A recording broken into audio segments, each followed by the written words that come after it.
እንኳን ለ1446ኛው የኢድ አልፈጥር በዓል በሰላም አደረሳችሁ።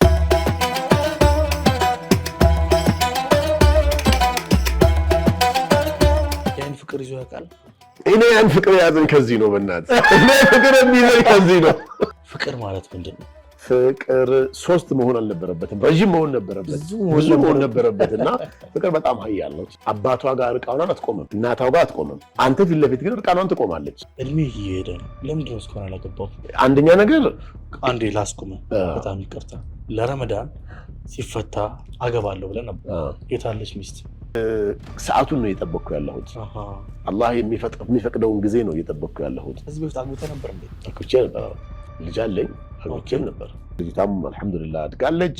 ያን የነበረችም የራሷን ህይወት ከሌላም ሰው ጋር ከራሷ ህይወት ጋር እየኖረች ነው ያለችው እና እውነት ነው ልጅም አለኝ ሚስትም ነበረች። ከዚህ በኋላ ግን እስከ መጨረሻው ድረስ አብረን የምንሞት አብረን የምንኖር በጀነትም አብሬያት የምኖር ሚስት ትሆናለች ብዬ አስባለሁ። እኔም ማስበው ከሷ ውጪ ለኔ ማንም የለም በዚህ ሰዓት። በቃ እሷ ነች ብዬ እንደዚህ እንደተለጎመ ፈረስ መኖር ነው የምፈልገው። ከተለያዩ ሐራም ስራዎችም ራሴን ጠብቄ አንቺን እየጠበቅኩ ያለሁትና ዋው አላቪዩ ባየን ሲጃለዳ ከበጀ ጉዳን ሲቀባ ፕሊዝ ይሄን አጀንዳ ቀይርልኝ።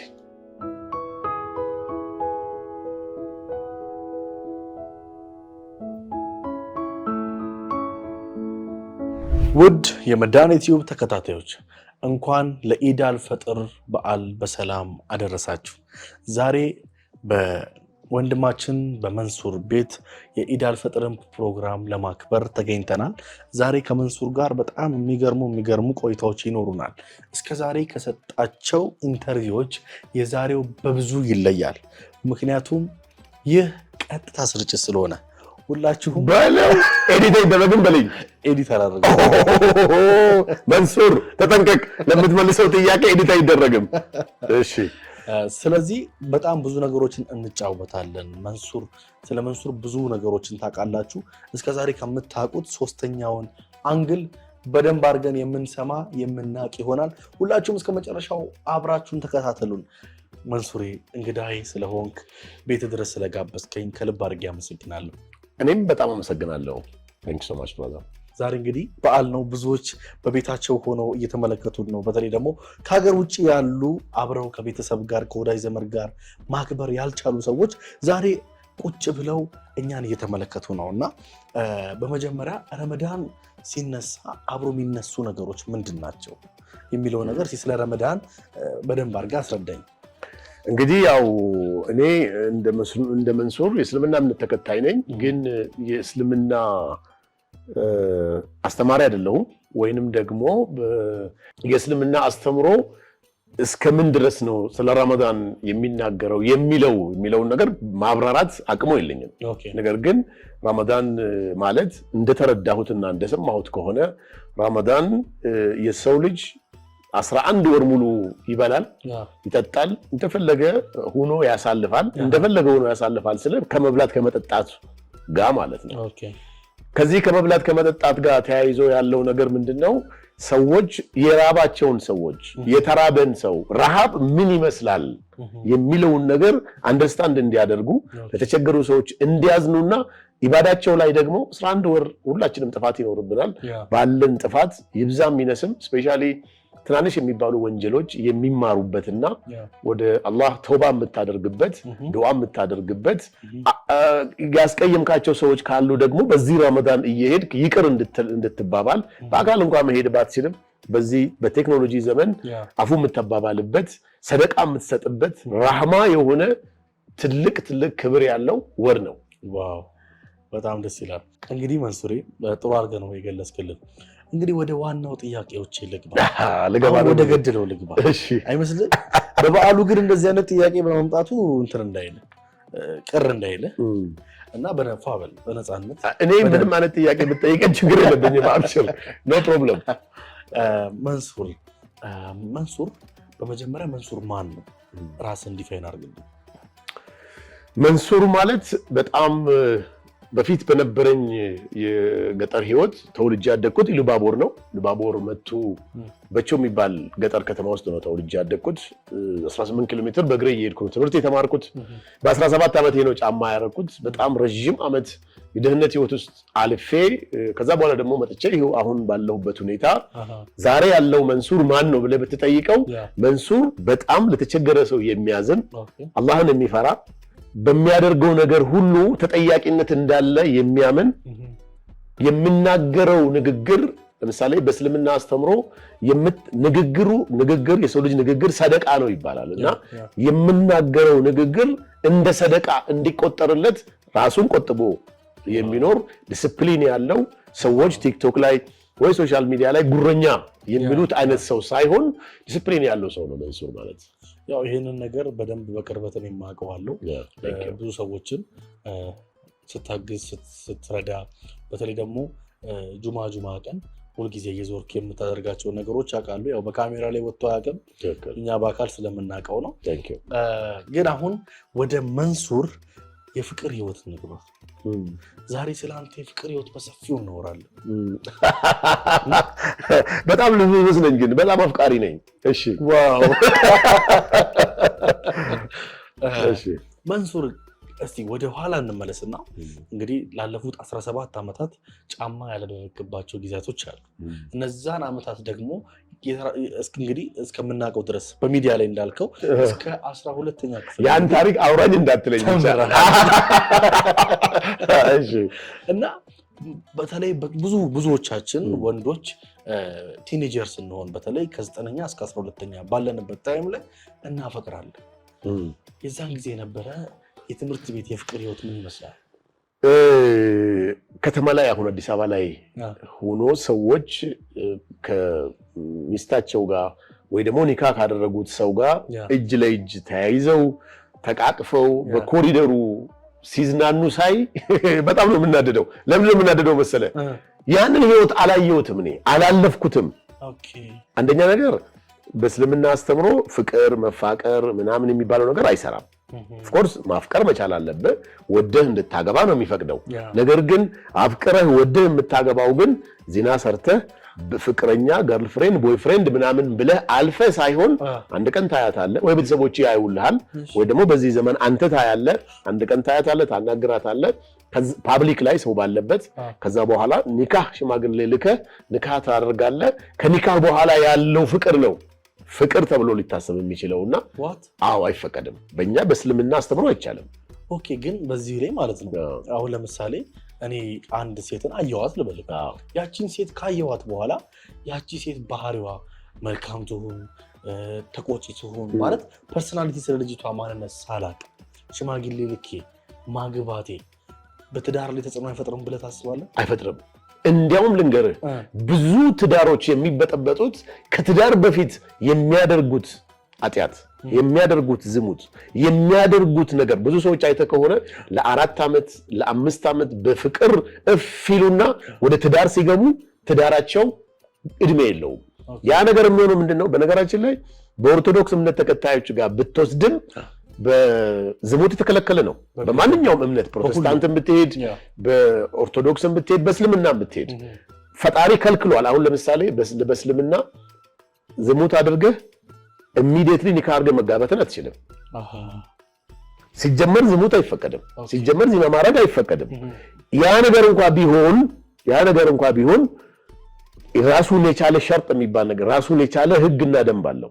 ያንን ህግና ደንብ አልፈህ ነው ወደ ትዳር መምጣት ያለብን። ስለዚህ ምንድነው እንደ መንሱር ብትጠይቀው ይሄን እንደዚህ አይነት የፍቅር ህይወት በልጅነትም አላሳለፍኩም። አሁንም ትልቅ ሰው ሆኜ ራሴን ችዬ ፍቅረኛዬ ብዬ ደውዬ ምናምን ከከተማ ውጪ ኢንጆይ ማድረግ እጅ ለእጅ ተያይዞ መሄድ ምናምን እስልምናው ስለማይፈቅድልኝ አርጌው አላውቅም። ምናልባት አሁንም ማገባት ሚስቴን ኒካህ ካደረኩ በኋላ እንዳልኩ እጇንም ይዤ አቅፊያትም ምንም አርጌ ሄዳለሁና ብዙም በዛ ዘመንም አገር ቤት ያለው እንዲያው አሁን ካለሁበት የበለጠ ለሃይማኖቴ በጣም ተገዢ ነበርኩ። ቤተሰቦቼ ጋር ያለው በተማሪነት ህይወት በጣም መስጊድ ሄዳለሁ። አባቴ መስጊድ ኢማም ነው፣ ምክትል ኢማም ነውና እሱ ነው የሚያሰግደው። ኢቨን አንዳንድ የሚገርም ነገር መጀመሪያ ሰፈል አወል የሚባል አለ በእስልምና መጀመሪያ ሰፍ ላይ ትቆማለህ ሁለተኛ ሰው ያው ተደርድረህ አይደል እነዚህ የምትሰግደው አባቴ ፊት ለፊት ቆሞ ነው የሚያሰግደው እኔ ከሱ ቀጥዬ ከሌለሁኝ ምሳ ሁሉ ቅጣት አለብኝ በዛ ደረጃ ነው ሃይማኖቱ ሲሪየስ አድርጎ ያሳደገኝና ጭራሽ ደግሞ አጅነብይ ጋር ሃይማኖቱ የማይፈቅድ ሰው ጋር እንደዚህ የፍቅር ጊዜ ምናምን የሚባለውን ታሪክ አላውቀውም። ግን ምን አለ መሰለህ እኛ ደግሞ ሰዎች ስንሆን ማለት ይሄ ተቃራኒ ጾታ ስለሆነ በግልጽ ልጠይቅህና የአይን ፍቅር ይዞ ያውቃል?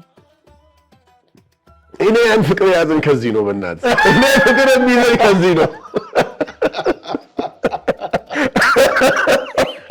የአይን ፍቅር ነው ከዚህ እንጂ ለምዘ እንደዛ አይደለም። ኦኬ ግን ምን አለ መሰለህ በዚሁ በአሁን ባነሳ ነው ሐሳብ ላይ ማለት ነው እሺ ለአንተ ፍቅር ማለት ምንድነው? ሙዳይ የበጎ አድራጎት ማህበር ከ1250 በላይ ህፃናትና እናቶችን የያዘ ሲሆን ለዓላማው መሳካትም እነዚህ ተጠቃሚዎችን መጠለያ በመከራየት ምግብ፣ አልባሳትና የሙሉ የጤና ምርመራ አገልግሎቶችን እንዲያገኙ በማድረግ ላይ ይገኛል። ከነዚህም በተጨማሪ እድሜያቸው ለትምህርት የደረሱ ተጠቃሚዎችን በማህበሩ ቅጥር ግቢ ውስጥ በሚገኘው ትምህርት ቤት ከነርሰሪ እስከ KG3 ድረስ በተሟላ መልኩ የነጻ የትምህርት አገልግሎት እየሰጠ ሲሆን ከአንደኛ ክፍል ጀምሮ እስከ ከፍተኛ የትምህርት ተቋማት ድረስ ለሚማሩ ተማሪዎች ሙሉ ወጫቸውን በመሸፈን አንድ ተማሪ ለማስተማር በቀን 20 ብር የሚያስወጣ ሲሆን በወር 600 ብር በአመት ደግሞ 7200 ብር ነው። ከዚህ በጎ ዓላማ ጎን መቆም የምትፈልጉ በ9923 ኦኬ ብሎ በመላክ እንዲሁም ደግሞ ከታች በምትመለከቱት አካውንት የአቅማችሁን መለገስ ትችላላችሁ። እያንዳንዳችን በቻልነው አቅም አንድ ተማሪ ለማስተማር እንሞክር። ሙዳይ የበጎ አድራጎት ማህበር በሀገራችን አሉ ከሚባሉ የፈርኒቸር ድርጅቶች ውስጥ አንዱ የሆነው ሶፋ ዞን በተለያዩ የሶፋ ምርቶቹ የፈርኒቸር ስራዎቹ ይታወቃል። ኪሶትን በማይጎዳ ዋጋ ጥራት ያላቸውን እቃዎች ከፈለጉ ሶፋ ዞን አለንሎት ይሉታል። ለበለጠ መረጃ ከታች ባለው ስልክ ይደውሉልን። ባሉበት ቦታ በፍጥነት እናደርስሎታል። ሶፋ ዞን ይለያል። እንግዲህ ፍቅር ማለት ምንድነው? የሰው ልጅ ስፔሻሊ ወደ ትዳር በሚመጣበት ሰዓት ፍቅር ትልቅ አስተዋጽኦ አለው። ፍቅር ደግሞ የሚኖረው ከጌታ ነው ከአላህ ነው ብዬ ነው የማስበው። ሰዎች ተዋደው አብሮ ሲኖሩ መሐላቸው ፍቅር መኖር አለበት። ባለቤት ማለት እኮ አባቷ ጋር እርቃኗን አትቆምም፣ እናቷ ጋር አትቆምም። አንተ ፊት ለፊት ግን እርቃኗን ትቆማለች። ምንም ልብስ ሳይኖራት ሚስትህ ለአንተ ክብርህ ነች፣ ልብሳችሁ ነች ነው የሚለው በእኛ መጽሐፍ። እና ልብስህ ነች ማለት ምንድነው? በቃ ልብስህን ገልጠ ማውጣት የለብህም መቼም። እና እዛ መሃል ደግሞ ፍቅር የሚባል ትልቅ ኃያል ነገር አለና ለኔ ፍቅር በጣም ከባድ ነው። በጣም ወርዱ ራሱ እንዲያውም ፍቅር የሚለውን ፍቅር 3 መሆን አልነበረበትም፣ ረጅም መሆን ነበረበት፣ ብዙ መሆን ነበረበትና ፍቅር በጣም ኃያል ነው፣ ትልቅም ነገር ነው። እዚህ ሐሳብ ላይ ማለት ነው መንሱር እድሜ እየሄደ ነው። ለምንድን ነው እስካሁን ያላገባው?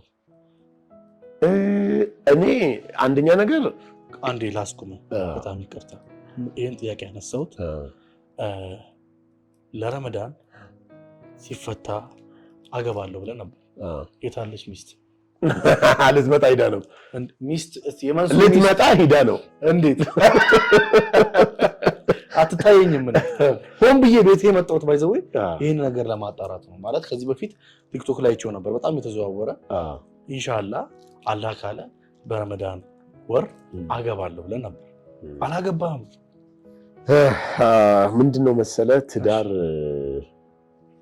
አንዳንድ ሰው በህይወቱ ስኬታማ ኑሮ ፈጣሪ ይሰጠዋል፣ ዱንያ ይሰጠዋል፣ ዲን ይሰጠዋል።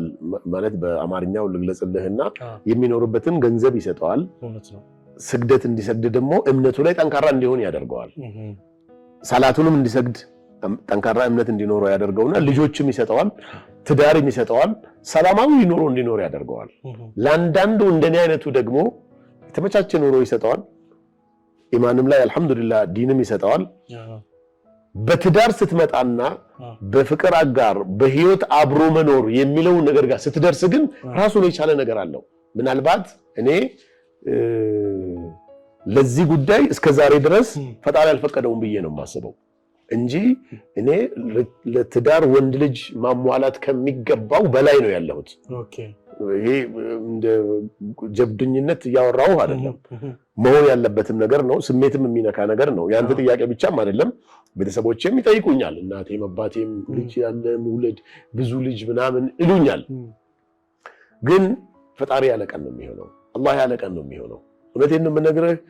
ሰዎች ስለፈለጉ ብዙ ጊዜ ትዳር ሰው ስለፈለገ አይሆንም። ፈጣሪ ሲፈቅድ ነው ብዬ ነው የማስበው። አስተንፋሳችን አንድ የሆነ፣ አመለካከታችን አንድ የሆነ፣ ንግግራችን አንድ የሆነ እንደዚህ አይነት ሰው የሆነ ሰዓት ላይ ፈጣሪ ያመጣና ይሰጣል። ምናልባት እስካሁን ድረስ ብቻዬን የኖርኩበትን ህይወት ቆጥሮልኝ ከዚህ በኋላ ደግሞ እንዳልኩ ከስትንፋስ ጀምሮ አንድ አይነት የሆነ ሰው ሊሰጠኝ ይችላልና ሰዓቱን ነው እየጠበቅኩ ያለሁት። አላህ የሚፈቅደውን ጊዜ ነው እየጠበቅኩ ያለሁት። እንግዲህ ኢድ አይደል እያወራን ያለነው ከሙስሊም ጋር አይደል እያወራ ያለው። በእስልምና እኛ ሁሉ ነገራችን አልহামዱሊላህ ነው። ሁሉ ነገራችን አልহামዱሊላህ ማለት ብር ሲኖረንም አልহামዱሊላህ ነው የምንለው። ገንዘብ ስናጣም አልহামዱሊላህ ነው የምንለው። ስንደሰትም አልহামዱሊላህ ነው የምንለውና ኢንሻአላህ አንድ ቀን ደግሞ ትዳር ኖሮኝ ልጆች ኖሮኝ አልহামዱሊላህ የምልበት ቀን ይኖራል ብዬ አስባለሁ። ይመጣል። እኛም ደግሞ ቁጭ ብለን እዚህ ጋር ከባለቤት ከልጆች ጋር የምናይበት ቀንን በጉጉት እንጠብቃለን ኢንሻአላህ። አንዳንድ መረጃዎች ማለት በውስጥም እንዲሁም ኮሜንት ላይ ብዙ ቦታ አያለውና መንሱር ከዚህ በፊት አግብተህ ነበር እንዴ? አግብቼ ነበር። ልጅ አለኝ። አግብቼ ነበር። ዋው። አገር ቤት እያለው ልጅነት ከኢሉባቦር መቱ ከሚባል ሀገር በቾ ከምትባል ሀገር መቱ ሄድኩኝ። መቱ ላይ ነው የተወሰነ ጊዜ የኖርኩት። ግን ያው እኔ በልጅነቴም ጀምሮ አሁንም ራሴን ነፍሴን እስከማቅ ድረስ በጣም ለውሳኔዎች በጣም ቅርብ ነኝ። የሆነ ነገር ካልታየኝ ወዲያውኑ በአራዳ ቋንቋ እጥፍ የሚባል ነገር አለ አይደል? መቱ ስራ ሞከርኩኝ፣ አልተሳካልኝም። ብዙ ነገር ሄድኩኝ፣ ሳይሆን ቀርቶ ቴፒ የሚባል ሀገር ሄድኩኝ። ቴፒ የሚባል ሀገር እጄ ሹፌር ሆንኩኝ፣ ተቀጣሪ ሆንኩኝ ማለት ነው። ግን 2 ወር ወይ 3 ወር ነው ተቀጥሬ የሰራሁት። ከዛ በኋላ የራሴን ስራ መስራት የጀመርኩትና ያንን ሹፌር በመሆንበት ሰዓት በቃ እህል ውሃ ፈጣሪ ደግሞ ትዳር ልትመሰረት ይገባል የሚል ቅድም እንዳልኩ ወቅቱ ስለነበረ ፈጣሪ የፈቀደበት ሰዓት ስለነበረ በዛ ሰዓት ትዳር መሰረትኩኝ፣ ልጅም ወለድኩኝ። እንግዲህ እሱ ያው ያለፈ ታሪክ ስለሆነ ልጅቷም አልহামዱሊላህ አድጋለች። ያን የነበረችም የራሷን ህይወት ከሌላም ሰው ጋር ከራሷ ህይወት ጋር እየኖረች ነው ያለችውና እውነት ነው ልጅም አለኝ ሚስትም ነበረች። ስለዚህ እውነት ነው። ካለፈው ትዳርክ ምን ተምረሃል? ካለፈው ትዳሬ የተማርኩት ነገር ምንድነው? ምናልባት እውነቱን ለመናገር የ10 ምናምን ዓመት እድሜ ያስቆጠረ ትዳር ይኖረኝ ነበረ። በዛው በቀጥል ኖሮ ከአንዴ መፍታት ከጀመርክ ትንሽ አስቸጋሪ ነው። እውነቱን ለመናገር ለሚዲያ እንኳን ሊከብድ ይችላል እንደዚህ አይነት ወሬ። አንዴ ከትዳር ፈጣሪ ቢሆን የመጀመሪያ ትዳር አግብተህ ልጅ ወልደህ የልጅነት ህይወት የጀመርክበት ሰው ጋር ረጅም ዓመት መኖር ብትችልና እስከ ህይወት ፍጻሜ ብትሆን በጣም የተሻለ ነው የሚሆነው። ግን ያው ሰዎች ያ ነገር ካልሆነ እየተቃጠሉ እየተጨናነቁ እርስ በርስ ህይወትን ወደ አደጋ በሚጥል ደረጃ እየደረሱ አብሮ መኖር አለባቸው ብዬ አላስብም። ነገር ግን የተማርኩት ነገር ምንድነው? በሰዓቱ እኔ አዲስ አበባ መግባት ፍላጎት ነበረኝ። እዛ ጋር ያለው ህይወት ደግሞ አይ እኔ አዲስ አበባ መግባት አልፈልግም እዚሁ ነው መኖር የምፈልገው የሚል ሐሳብ መጣና በቃ አራዳ የሆንኩ መሰለኝና ያው ተቀንጥሼ አዲስ አበባ መጣሁ። ነገር ግን እዛ በሆን ኖሮ ጥሩ ህይወትም ኖሮኝ ትዳሬም ልጆቼም ብዙ ነገሮች ይፈጠሩ ነበር። ግን በምንድነው ማምነው እኔ ቅድም እንዳልኩ እያንዳንዱ እንቅስቃሴያችን እኛ ከአላህ የመጣ ነገር ነው። ዛሬ እኔ እቺን ርስቅ እንድበላ ካንተ ጋር እንዳወራ ፈጣሪ ፈቅዷል ብዬ ነው የማስበውና በአላህ ትእዛዝ ነው ሁሉም ነገር የሚሆነው። ግን ከነበረኝ ህይወቴ ከዛ በኋላም ደግሞ የነበረኝ ህይወት ነበረኝ። እንደዚህ አይነት ነገሮች ሲፈጠሩ ከእያንዳንዱ ነገር ላይ ትምህርት እየተማርክ ነው የምትሄደው፣ እውቀት እየገበየህ ነው የምትሄደውና እዛ ጋር ተሳሳትከውን ስተት እዚህ ጋር መጣ አትደግመውም። ለምን ብልህ ሰው ከጓደኛው ስህተት ነው የሚማረው እንጂ ከራሱ ስህተት መማር የለበትም። ስለዚህ ያንን እየተገበርኩ እንግዲህ አለው ኢን ፊውቸር ኢንሻአላህ ጥሩ ትዳር ይኖረኛል ብዬ አስባለሁ። የመጀመሪያ ትዳር ነበረክ፣ ከዛም ሁለተኛ ትዳር ነበረክ። እንግዲህ ሁለቱ ትዳሮች ፌል ያደረጉባቸው የራሱ የሆኑ ምክንያቶች ይኖራሉ። አሁን ለሚመጣው ትዳር ምን ያህል ራስን አዘጋጅተሃል? ማለት ከምን ያህል ማለት ትላንት የነበሩት ስህተቶች ዛሬ ደግሞ የማይደገሙበት ምንም አይነት ምክንያት የለም እና ለዛ ነገር ራስን ምን ያህል ዝግጁ አድርገሃል? ምን ያህል አስተምረሃል? እንዳልኩ ነው ከእያንዳንዱ እኔ አይደለም ከትዳር አጋር ይቅርና ከጓደኛዬም ስህተት እማራለሁ። በሶሻል ሚዲያ በቲክቶክ ታሪካቸውን ከሚያወሩኝ ሰዎችም ትምህርት አገኛለሁ። ስለዚህ በእርግጠኝነት ዛሬ ላይ ያለው መንሱር በጣም ስለ ትዳር እንዴት እንደሆነ የሚያውቅ ከብዙ ነገሮች ተፈትኖ እዚህ የደረሰ ከዚህ በኋላ ግን እስከ መጨረሻው ድረስ አብረን የምንሞት አብረን የምንኖር ባልና ሚስት በዱንያ ላይ አብሮ ኖሮ በህይወት ከተለዩ ወይ ከሞቱ ጀነትም አብሮ ይኖራሉ ይላልና የኛ ቁርአን። ኢንሻአላህ ከዚህ በኋላ ማገባት ሚስቴ በጀነትም አብሬያት የምኖር ሚስቴ ትሆናለች ብዬ አስባለሁ። ተምሬበታለሁና ከበፊቱ። ኦኬ ስለዚህ አንድ ድል ልስጥህ። አሁን ለምትመጣው ሚስትህ ቃል ግባላት። እቺ ትንሽ ትከብዳለች። እንዳልኩ ነው ከዚህ በኋላ ለማገባት ሚስቴ ጋር አይደለም የዱንያ የጀነትንም አብሬያት እኖራለሁ ብዬ ነው የማስበው። እንግዲህ አላህ ደግሞ የሚያደርገውን ነገር አላውቅም። ምንም ነገር ይፈጠራል ብዬ አላስብም ከዚህ በኋላ። ለዛም ነው እስካሁን ድረስ ብዙ ነገሮች ውስጥ ሳልገባ ራሴን ጠብቄ ከተለያዩ ሐራም ስራዎችም ራሴን ጠብቄ አንቺን እየጠበቅኩ ያለሁትና ዋው በጣም ደስ ይላል። ወደ ኋላ መለስ ስላርግህና ከዚህ ቀደም በማንኛውም ሶሻል ሚዲያ ለእናትህ ያለህን ፍቅር ገልጸላት ታውቃለህ? ኤቭሪዴይ ሁሌም እናቴን እንደምወዳት እናገራለሁ። ኢቭን ቲክቶክ ላይ ገስት አስገብቻቸው እናታቸውን አመስግኑ እላለሁ። በተለይ አረብ ሀገር ያሉ እህቶቻችን የማዳም ቅመሞች በጣም ነው የምወዳቸው። ባይዘው እጅግ በጣም ነው የምወዳቸው እና የማዳም ቅመሞችን ላይቭ ላይ ገብተው ከዱባይ ከተለያየ የአረብ ሀገራት ላይቭ ሲገቡ የእናታቸውን ስልክ ተቀብዬ ስፒከር እያደረጉ ፍቅራቸውን እንዲገልጹ ሁሉ አደርጋለሁ። ስለዚህ ያ ማለት ሌላውንም ሰው እንደዛ የሚያደርግ ሰው መቼም ራሱ አያደርግም ማለት አይቻልም። ስለዚህ በእኛ በመዳኔ ዩቲዩብ ቻናል ያቺ የምትወዳትን ውዷ እናትህን የተመለከትክ አመስግንልን። እሺ ቴንክ ዩ ሶ ማች ማሚ፣ በጣም ነው የምወድሽ። አማርኛ አችልም በነገራችን ላይ በኦሮምኛ አዴ ባየንስ ይጃለዳ ባየንስ ከበጃ I love you baay'een si jaalladha. Kabaja guddaan si qaba. Umrii dheeraa siif kennu sin jaalladha adeeko.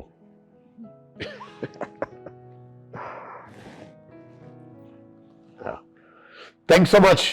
ከዚህ ቀደም ኢድን ከቤተሰቦች ጋር ከእናት ከአባት ጋር ስታሳልፍ ምን ይመስል ነበር?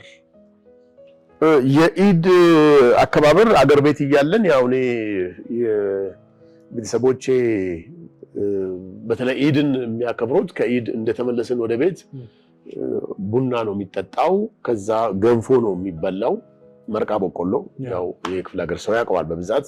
ይሄ መርቃ በቆሎ በመንበላበት ሰዓት እኔ ነኝ እየዞርኩ ከጎረቤት ያለውን ሰዎች ምጠራውና በተለይ በነገራችን ላይ ኢሉባቦር በጣም የተሰባጠረ ኦርቶዶክስ ያለበት፣ ክርስቲያን ያለበት፣ ፕሮቴስታንት ያለበት፣ አማራ ያለበት፣ ኦሮሞ፣ ትግሬ ያለበት ሚክስ ኢትዮጵያዊ የምታገኘው ኢሉባቦር አካባቢ ላይ ነው። ሪያሊቲውን ያውቁታል ብዙዎቹና ከኛ ጎረቤታችን እንደዚሁ በቃ ከደቡብ፣ ከትግራይ፣ ከአማራ ከምናምን የተሰባሰበ ብሔር ብሔረሰብ ነው እዛ ከተማ በቸው ያለውና እኔ ነኝ እንጂ ቡና ጠጡ ብዬ የምጠራው። ቡና ነው የምትጠራው እንጂ ገንፎ ብሎ አትልም። ግን ይታወቃል በቃ መነሃለ መንሶ ደቅኔ መርቃኛና ይባላል። ይደን ገንፎን በላለን ምናምን ይባላልና የሀገር ቤት ትልቁ ትውስታዬ በቃ እንደዚህ እየሄድኩኝ ከኢድ ሰላት በኋላ ቡና የምጠራውንና ገንፎ የሚበላውን ትላልቆች ሳይበሉ እኛም በላም ያው ታውቃለህ በልጅነት ከዛ ደግሞ ለብቻ ለኛ ይሰራልናል ግን እኔ ኦሬዲ ጠግቤያለሁ ለምን ብትለኝ የጠራሁት ሰው ሁሉ መንሱር ኮንት ጉርሻ ያቆርሰዋልና እቺ ሁሉም ትውስታ አለኝ አሁንም አዲስ አበባም ሆኜ ከኢድ መልስ ቤቴ ገንፎ ነው የሚጠብቀኝ ለምን ያንን ነገር እንዳስታውስ ማለት ነው አሁን ላይ ቆመ ያንን ጊዜ ስታስታውሰው ምን ይሰማል በጣም ደስተኛ ነኝ ለምን ብትለኝ እኔ በጣም በሚችለው መልኩ የቤተሰቦቼን ሐቅ እየተወጣው ነው አሁንም ድሮም እየተወጣው ነበርኩኝ ለምን ብትለኝ በእኛ በእስልምና የእናት ሐቅ ምንም ነገር ብታደርግላት ህይወቷን ሙሉ እዚህ ጀርባህ ላይ አዝለህ ህይወቷን ሙሉ ማለት እንግዲህ አስበው ምን ያክል አመት ሊሆን ይችላል ጀርባ ላይ አዝለህ እያሽከረከርክ እያኖርካት ጠዋትም ማታ በቃ ላይፍ የለህም ከሷ ላይፍ ውጪ ይሄን ሁሉ እያደረግ ወልዳ የሆነ ነገር ድንጋይ ነገር ሲመታ በላይ የደነገጠችውን ያክል አላገለገልክም ነው የሚለው ሸሪዓው ስለዚህ ምን ያክል የእናትን ክብር ከፍ እንደሚያደርገው አስበው እንግዲህ አስበው ህይወትን ሙሉ ጀርባህ ላይ አዝለህ ነው ህይወትን በሙሉ ጀርባ ላይ አዝለህ ተሸክመህ ቀንና ማታ የሆነ ነገር እያንዳንዱን የህይወት እንቅስቃሴን ለእናት ሰጥተህ እድሜ ልክህን በቃ ተሸክመሃት እየኖር ያድካም አስበው ይሄን ሁሉ አድርገህላት ግን የሆነ ቀን አንተን ድንጋይ መጥቶ ወይ አደናቅፎ ልጄ ወደቀ ብላ የደነገጠችውን ድንጋጤ አይመልሰውም ይላል ስለዚህ ለእናት ቁርአን ትልቅ ክብር አለው ትልቅ ቦታ አስቀምጧልና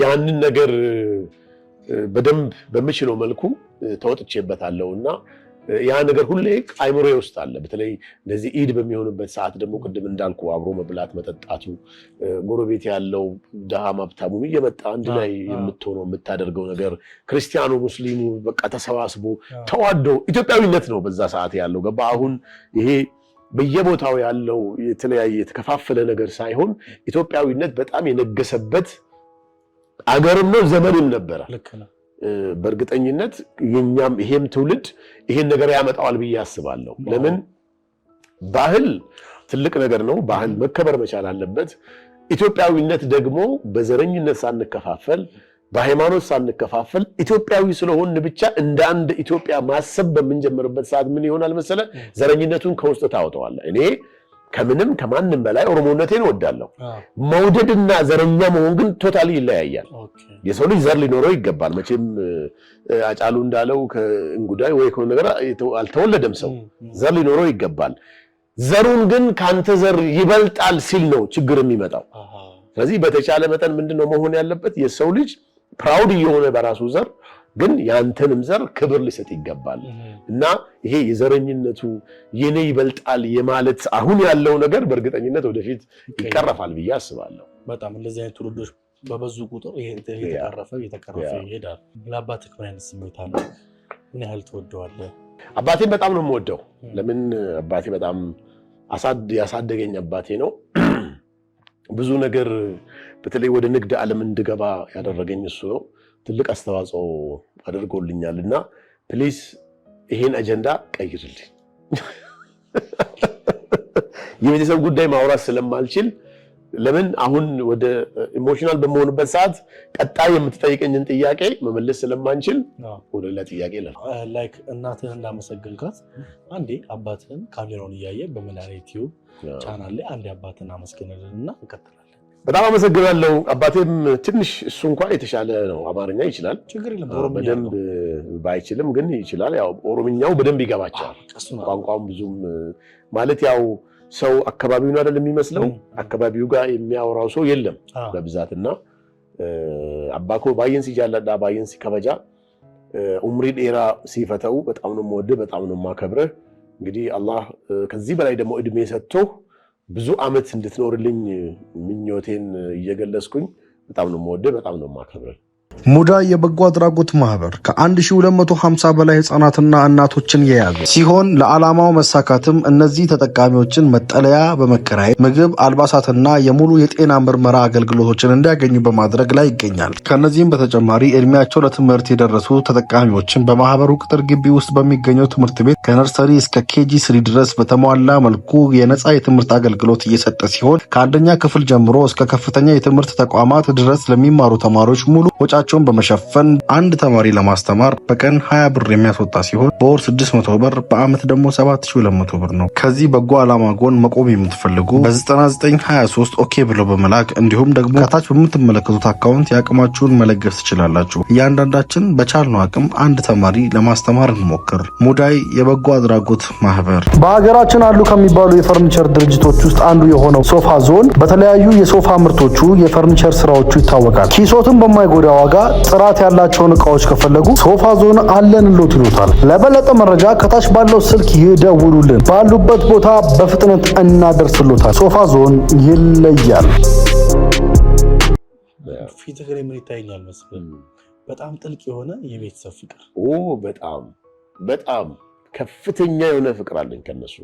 አይ ቲንክ እሱ ነገር እንዳይሆን ማገባት ሚስቴን ፍቅር ወደዚህ ቆርሶት ይባላል። ልብ ሙልት ተብሏል መሰለኝ። በጣም ደስ ይላል። በመጨረሻ ማለት የምፈልጋቸው አንዳንድ ነገሮች አሉ። ነገዋ የምትመጣው ሚስትክ ምን አይነት እንድትሆን ነው የምትፈልገው? ሚስት እንድትሆን። አሁን ችግሩ ሚስት ሆነው ሚስት ያልሆኑ ሰዎች አሉ፣ ሴቶች አሉ። ሚስት ማለት ለባሏ መታዘዝ ማለት ይሄ የበላይነት የበታችነት አይደለም። በብዛት እኔ ህይወቴን በሸሪዓ ማኖር ነው የምፈልገው። የምትፈራው ነገር ካለ ካንተ ውጪ ሌላ ወንድ ጋር መሄድ ኃጢአት እንደሆነ ካመነች አታደርገውም። ለምን? ሃይማኖቱ ይዛታል። ገብተዋል። ለባል መታዘዝ የሃይማኖታዊ ግዳጅ መሆኑን ካመነች እየታዘዘች አንተም እየታዘዝካት አብረህ ትኖራለህ። ገብቷል። ሃይማኖት ያላቸው ሰዎች በብዛት አይተህ ከሆነ አሁን እንኳን በጣም ፍቺ በዝቷል አገሪቷ ላይ በጣም ፐርሰንቱ በዚህ ዓመት ደግሞ ኦቨር ጨምሯል ነው የሚባለውና ያ ነገር የሚሆነው በብዛት እምነታቸው ላይ ጠንካራ ያልሆኑ ሰዎች ናቸው። ኦፍ ኮርስ ጠንካራ የሚሆኑ ሰዎች ፈጣሪ ያመጣባቸውና ሊፋቱ ይችላሉ። ነገር ግን አቨሬጁን በምትወስድበት ሰዓት እምነታቸው ላይ ጠንካራ ያልሆኑ ሰዎች ለፍቺም ለምንም ነገር ኢዚ ያደርጉታል። ፍቺ ለኔ ነውር ነው ብዬ ነው የማስበው። ፍቺን ነውር ነው ብለህ በምታስብበት ሰዓት ነውር የሆነ ነገር አታደርግም። ለምሳሌ አገር ቤት ብትሄድ የኔ እናትና አባት ቢጣሉ እናቴ ቀጥታ አባቷ ጋር ነው የምትሄደው። አያሳድራትም። ልጅ ተጣልታ መታ ቤት ማደር የለባትም ነውር ነውና ተቆጥቶ ወስዶ ዳኒቶ ጥፋተኛን ይቅርታ አስጠይቆ ወይ ደግሞ አስታርቆ ይመለሳል። የድሮ አባት ያሁን አባት ልጅ ተጣልቶ ሲመጣኮ በቃ ይሄው የኛውን ክፍል ኖሪበት ነው የሚላት። ኖሪበት የኛውን ክፍል ምን ልታርግ የት ነው የምትሄጂው ነው የሚላት። እውነቴን ነው የምነግርህ። ብዙ ሰው አይቻለሁ በእንደዚህ አይነት ነገር። ይሄ ማለት ምንድነው የሚሆነው? ለትዳር ክብር አለመስጠት ነው የሚሆነው። ስለዚህ ለምሳሌ በእኛ በገጠር ደረጃ ስትወስድ የከለ እንዴ የተፈታች ነች ማለት ራሱ ልክ አይደለም። ሆነስትሊ ስፒኪንግ መፈታትን እንደ ነውር ስታስበው ስርዓት ይዘህ ትኖራለህ ማለት ነው። ከትዳር ጋር ባልህን ታከብራለህ፣ ባልየውም ደግሞ ሚስቱን ያከብራል። በዚህ መሃል ምን ይፈጠራል? መከባበር ሲኖር ደግሞ መሃላቸው ላይ ፈጣሪ ፍቅር ያመጣል። ከዛ እየተከባበርክ አብረህ ትኖራለህ። አብረህ መኗኗር ነው እኮ ትዳር ማለት እኮ መኗኗር ነው። እኔ ጋር የጎደለውን እሷ እየሞላች፣ እሷ ጋር የጎደለውን እኔ እየሞላው አብሬ መኖር ማለት ነውና ነውር ነው መፋታት ብላ ካሰበች በእርግጠኝነት ያ ህይወት ቀጣይነት ይኖረዋል። ፍቺን ግን ኢዚ ዌይ ካረከው ምን ይቀራል? መንሱር ብሄድ ሌላ መንሱር ይመጣል። እኔም ደግሞ እቺ ኤክስ የተባለች ሴት ብትሄድ እሷ ስም ደግሞ ከጠራው በኋላ ምሳሌው ራሱ ሌላ ጣራ እንዳታመጣብኝ የመንሱር ሚስት ነው። እንደዛ አይነት ነገር ቢሆን እኔም ማስበው ከሷ ውጪ ለኔ ማንም የለም በዚህ ሰዓት። በቃ እሷ ነች ብዬ እንደዚህ እንደተለጎመ ፈረስ መኖር ነው የምፈልገው እንጂ እሷን ቤት ያስቀምጬ ሌላ አማራጭ እንደሚኖረኝ ማሰብ ከሆነ ግን ለሷ ክብር አይኖረኝም ማለት ነው፣ እሷ እኔ ጋር እስካለች ድረስ። ስለዚህ በተቻለ መጠን ፍቺን ፈጣሪ በጣም የሚጠላው ሰው ሲላክ ሲፋታ ኒካ ሲወርድ ፈጣሪ ይቆጣል። አይፈልግም ሰው እንዲፋታ ግን ስቲል ደግሞ ፈቅዷል ስለዚህ በተቻለ መጠን በትራዲሽናል ወይ ነውር ነው ብሎ የሚያስብ ባል የምታስብ ሚስት ነውር ነገር አታደርግማ ትልቁ ነገር እኮ መታገስ ነው የሆነ አሁን ለምሳሌ እኔ የምትወስደኝ አሁን በዚህ ሰዓት ሶሻል ሚዲያ በጣም እወዳለሁ መጀመሪያ እንደጀመርኩት አይደለም መጀመሪያ ሰሞን በየሰከንዱ በየደቂቃው ላይቭ ገባለሁ ቤትም ገብቼ ላይቭ ገባለሁ ትዳር ኑሮኛውን ሚስቴ መተኛ ትፈልጋለች ማረፍ ትፈልጋለች እኔም መጨው ከሆነ ትዳራችን ሊበጠበጥ ነው ማለት ነው ነገር ግን ያንን ነገር ታግሳ በቃ ባሌ ነገ ከነገ ይተዋል ብላ ትግስት ኑሯት 6 ወር 3 ወር 5 ወር 1 አመትም ቢሆን ብትታገስ አሁን ዛሬ ላይ ባለሁበት ሁኔታ ላይ ላይፍ ሳልገባ ሳምንት ልቆይ ይችላል ብቻዬን ስለሆንኩ ግን ኤቭሪ ዴይ ነው የምገባው ትዳር ቢኖርኝ በዚህ ሰዓት ግን እኔ ላይቭ ገብቼ ምናምን ቲክቶክ ላይ አልቀመጥም ለምን ወጥቶልኛል ማለት ነው ገባ ሚስቴ ታግሳ ያንን ነገር ብታልፍ ኖሮ አንተ ኦሬዲ ትቻለውና አበቃው ወደ ኖርማል መንገድ መጥቻለሁ ማለት ነውና ትልቁ ፖይንት ምንድነው መታገስ ሚስትም እኮ የሆነ ባህሪ ሊኖራት ይችላል ማለት የፈጠጠ ባህሪ አይሁን እንጂ ሊስተካከል የሚችል ባህሪ ከሆነ ወንድየው ከታገሰ እሷም ከታገሰች ነገሮችን ማስተካከል ይቻላልና ትግስት ለትዳር ትልቅ ቁልፍ ነው ብዬ ነው የማስበው እየበላህ እንጂ ምንድነው እየበላህ እኮ አይደለም አይ አንዴ ከቀረጻው በኋላ ለብላ ብዬ በኋላ ቤቱ ጠርቶ ምንም ሳይበላኝ እንዳትል እሺ ከካሜራው ጀርባ ግን በልቻለሁ ይሄ የሚተማመን በቃ ቤተሰቦች ከካሜራ ጀርባ በልቻለሁ ባልበላም ለማንኛውም ውድና የተከበራችሁ ምንድነው ይሄ ነገር ይሄ ነፍሴ በጣም ነው የሚጣፍጠው 38 አመት ያልኩትን እድሜ 38 ተመችቶኝ እንድኖር የሚያደርግልኝ አንዱ ይሄ ነው ለምን 38 አመት ነው እኔ 40 አመቴ ነው ዋው ግን 38 ተመችቶኛል እዛው ነው መቆየት የምፈልገው እንዳትወስደኝ አንተ ከቸኮልክ መሄድ ትችላለህ አይ እኔ ከሱ ይሄዳለሁ አንተ ትችላለህ ለማንኛውም ውድና የተከበራችሁ የመድኃኒት ዩቲዩብ ተከታታዮች እንኳን ለ1446ኛው የኢድ አል-ፈጥር በዓል በሰላም አደረሳችሁ እስካሁን ቆንጆ ቆይታ ከኛ ጋር እንደቆያችሁ አልጠራጠርም አንዳንድ ሚስጥሮችም ገፋ አድርገንም ቢሆን ሰምተናል እንደተዝናናችሁበት አልጠራጠርም በዚያው አጋጣሚ እስከዚህ ሰዓት አብረኸኝ ስለቆየ ከልብ አድርጌ አመሰግናለሁ በመጨረሻ ማለት የምትፈልገው ነገር ካለ ማመስገን የምትፈልገው አካል ካለ መናገር ማስተላለፍ የምትፈልገው አካል ካለ ድውልስጥ በጣም አመሰግናለሁ እንግዲህ ወንድሞቼ እስልምና እምነት ተከታዮች ለዛሬው ኢድ በዓል እንኳን አደረሳችሁ በተቻለ መጠን ጎረቤቶቻችን ሳይበሉ ማደር ስለሌለባቸው ጎረቤታችን ያለውን እኛ በግ ብንገዛ በግ የገዛችሁ ሰዎች ወይ በሬም ያረዳችሁ ሰዎች ጎረቤታችሁን እንድታስታውሱ በማረሚያ ቤት አጥፍታችሁ በስተትም ዋቴቨር በሆነ መልኩ እስር ቤት ላይ ያላችሁ ወንድም እህቶቼ ፈጣሪ ለሚቀጥለው አመት ምሕረቱን ያምጣላችሁ እላለሁ ታማችሁ አልጋ ላይ ያላችሁ ሰዎችም አላህ ለሚቀጥለው አመት ደግሞ ድናችሁ ኢባዳ የምትሰሩበት የጀነት መግቢያ ስራ እንድትሰሩ አላህን ለምንላችኋለሁ ለእናት ለአባቴ እንዲሁም ደግሞ አገር ቤት ላላችሁ ሰዎች በቲክቶክ በፌስቡክ በተለያዩ ሶሻል ሚዲያ ኦልሞስት ወደ 5 ሚሊዮን እየደረሰ ነው አሁን ያላችሁ ወንድም እህቶቼ የእስልምና እምነት ተከታዮች እንኳን ለኢድ አደረሳችሁ የክርስትና እምነት ተከታይ ወንድም እህቶቼ ደግሞ እናንተም ጾሙን በሰላም ፈታችሁ አሁን ባላችሁበት ሁኔታ ግን ጾም ላይ ስለሆናችሁ እንድታስቡኝ እንድትጸልዩልኝ እኔም ጸልይላችኋለሁ ቀናችሁ ይባረክ ለሌታችሁ ይባረክ ሰው እንሁን ሰው ሁኑ ዋው ሰው እንሁን ሰው ሁኑ የሚገርም ሞቶ ደስ ይላል ውድ የመድኃኒት ዩቲዩብ ተከታታዮች የዛሬው ፕሮግራማችን ይህን ይመስል ነበር መልካም በዓል መልካም ቆይታ እንወዳችኋለን አሜን አሜን አሜን አሜን አሜን ይመቻችሁ